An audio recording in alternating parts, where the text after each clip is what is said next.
Hallelujah. Thank you Jesus. நன்றி பிதாவே.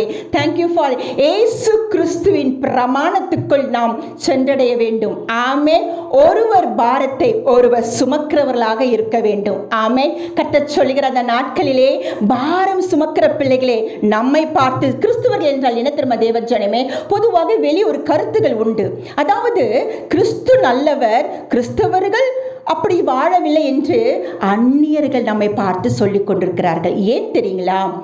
பிள்ளைகளுக்கு ஒவ்வொரு நாளும் நம்ம என்ன பண்ண தெரியுங்களா? நம்ம தேவ ஜனங்கள் எல்லோரும் இயேசுவினுடைய பாரத்தை சுமக்க வேண்டும். ஆமென். நம்முடைய பாரத்தை சுமக்கும் பொழுது பொதுவாக பார்த்தீங்கன்னா நம்ம எல்லோரும் ஒரு மாமிசத்துக்குரிய வாழ்க்கை, குடும்ப வாழ்க்கை வாழ்ந்து கொண்டிருக்கிறோம். ஏன் தேவன் குடும்ப வாழ்க்கையிலே ஆவிக்குரிய வாழ்க்கை வைத்தார் என்றால், தேவ ராஜ்யத்துக்குரிய பிள்ளைகள் பரம குடும்பத்துக்கு நாம் பங்குள்ளவர்களாக இருக்க வேண்டும் என்றால் இந்த உலகத்திலே குடும்பத்திலே விட்டு கொடுத்து மன்னித்து. ஹல்லேலூயா. பாருங்க, ஏசப்போட பிரதான குணம் என்ன தெரியுங்களா? ஏசப்பாவை ஏன் நமக்கு எல்லாருக்கும் பிடிக்கும்? ஏன் அவரை நோக்கி கூப்பிடுகிறோம் கிறிஸ்தவர்கள்? ஆமென். நான் கிறிஸ்தவர்கள் என்று சொல்வதை காட்டிலும் நான் கிறிஸ்துவுக்குள்ளா இருக்கிறேன். ஆமென். அப்படின்ற என்ன தெரியுங்களா? பாருங்க, பேர் கிறிஸ்தவர்கள் என்றால் என்ன தெரியுங்களா? பேருக்கு நான் ஒரு கிறிஸ்தவ சபைக்கு போகிறது அப்படின்ட்டு நான் இருந்தேன். அதாவது மன்னிப்பு என்றால் என்ன தெரியுங்களா? மறக்கக்கூடியது, தயவு பாராட்டுகிறது. நான் உன்னை மன்னிக்கிறேன், என்னிடத்தில் உனக்கு என்ன உண்டு? ஃபேவர் உண்டு, நீ தயவு பெற்றுக்கொண்டாய். ஹல்லேலூயா. பாருங்க, ஏசப்பா பகைத்தவர்களும் துரோகிகளும் மன்னித்தார். இதை அந்நிய ஜாதிகள் அந்நிய ஜனங்கள் பார்க்கிறார்கள். அதாவது இயேசு அறியாத பார்க்கிற, என்ன இவங்களுக்குள்ள ஒரே சண்டை அடி தட்டி பிடிச்சிட்டு இருக்கிறாங்க, ஆனா அவர் மன்னித்தாரே, அவர் சிலுவையில் அன்புள்ளவராச்சே, அதன்படி இவங்க வாழலையே. ஆமென். பேசுகிறதுனா நேர்மை, நான் ரொம்ப நல்லவன், அப்படி இல்லை இப்படி இல்லை, நான் உத்தமன், ஆனா மன்னிப்பு இல்லைகளே. ஹல்லேலூயா. நீ நல்லவன் என்று சொல்லுகிறாய், மன்னிக்கிறாயா? ஒரு சிறு தவறு கூட தாங்க முடியலையே. ஒருத்தர் பேசுகிற வார்த்தை உனக்கு தாங்க முடியல, சகிப்பில்லையே. எங்கே நாம் தேவராஜ்யத்துக்கு போவோம்? ஹல்லேலூயா. உன் பிள்ளைகளுக்கு நீ இரக்கம் செய்கிறாயா? ஆமென். பிள்ளைகளே, ஒரு தாய் தகப்பனுக்கு நீ இரக்கம் காட்டுகிறாயா? நாம் கிறிஸ்துவர்களாக இருக்கும் என்றால் மன்னிங்க. மன்னிப்பு என்று என்ன தெரியுங்களா? சாத்தா மன்னிக்க மாட்டாங்க. ஹல்லேலூயா. அவன் அன்பாய் பேசுவான், தந்திரமாய் பேசுவான், கைவிடுவான். அவன்கிட்ட ஒரு சுபாவம் இல்லை, அவன் கோபப்பட மாட்டான். ஆமென். ஹல்லேலூயா. நம்ம கோபத்தை ஊட்டுவான், நமக்கு நல்ல பருக கொடுப்பான். அவனுக்கு இல்லாத குணம் என்ன தெரியும்? மன்னிக்க மாட்டான். அதான் சாத்தானுடைய குணம். ஹல்லேலூயா. அப்போ மன்னிங்க. மன்னிப்பு என்ற இந்த வார்த்தையில எவ்வளவு கிருபை இருக்கு தெரியுங்களா? நீங்க ஒருத்தரை மன்னிச்சிட்டீங்கன்னா அவங்களுக்கு பெரிய கிருபை பரலோகம் கொடுத்துரும். மன்னிக்கிற உங்களுக்கும் பரலோகம் கொடுத்துரும். ஹல்லேலூயா. அது மாத்திரமில்லை, இந்த நாளில் கர்த்தர் சொல்லுகிற காரியம் என்ன? கிறிஸ்தவர்களே, என் தேவ ஜனங்களே, தேவனுக்காக வாழ வேண்டும் நினைக்கிற பிள்ளைகளுக்கு தான் இந்த வார்த்தைகள். ஆமென். நான் என்றுக்கோ ஒரு நாள் நான் தேவ சபைக்கு போய் ஆண்டவரை ஆராதித்து என் குடும்பம், அப்படிப்பட்டவர்களுக்கு இந்த வார்த்தை அல்ல. ஹல்லேலூயா. எப்படிப்பட்டவர்கள்? நான் இயேசுவை குறித்து அறிய வேண்டும், அவரை தேட வேண்டும். இந்த உலகத்திலே பணத்தை தேடுகிறார்கள். ஆமென். தொழில், என் பிசினஸ், என் வேலை, இதுக்கு தெரியும் டார்கெட். கடைசியில் சாத்தா எங்க கொண்டு போறான்னு தெரியல. ஆமென்.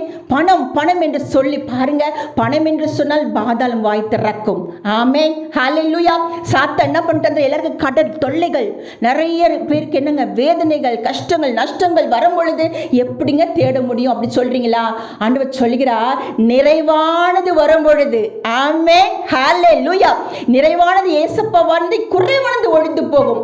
பொதுவாக பார்த்தீங்கள் என்றால் என்ன சொல்லுவார்கள் தெரியுங்களா? இயேசுக்காக வாழ்வது ரொம்ப கடினம் என்று சொல்லுவார்கள். ஏன் தெரியுங்களா? கடினம் இருதயம் உள்ளவர்களுக்கு ஏசப்பாக்காக வாழ முடியாது. ஆமென். பார்வோனின் ஆவி இயேசுக்காக வாழுமா?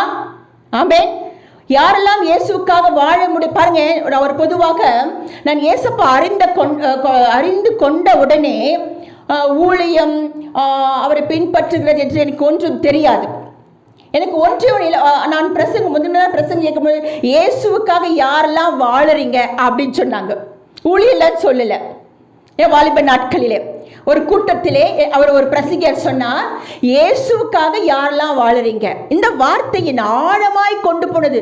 ஏசப்பாக்காக வாழணுமா? அப்படி என்றால் என்ன? ஏசப்பா உமக்காக வாழ்ந்துடுறேன். ஏன்? அவர் எனக்காக மரித்தார். அப்போ ஊழியம் இப்படி அப்படி பிரசங்கம் இதெல்லாம் ஒன்றுமே தெரியாது. ஒரே ஒரு ஏசப்பா உமக்காக வாழறப்பா. இவர்கள் தான் சீஷர்கள், இவர்கள் தான் வெளிப்பாடு உள்ள பிள்ளைகள். ஆமென். எப்போது நான் வாழணும், நாம சுயத்துல வாழற ஜனம் சுகமாய் வாழாது மக்களே. ஹல்லேலூயா. சுயம் சுயம், என் குடும்பம், என் மனைவி, என் பிள்ளை, ஹல்லேலூயா, என் தலைமுறைகள். ஆமென். ஒருத்தர் ஜெபித்துட்டே இருந்தானா, ஆண்டவரே சைக்கிள் வேணும் சைக்கிள் வேணும்னு.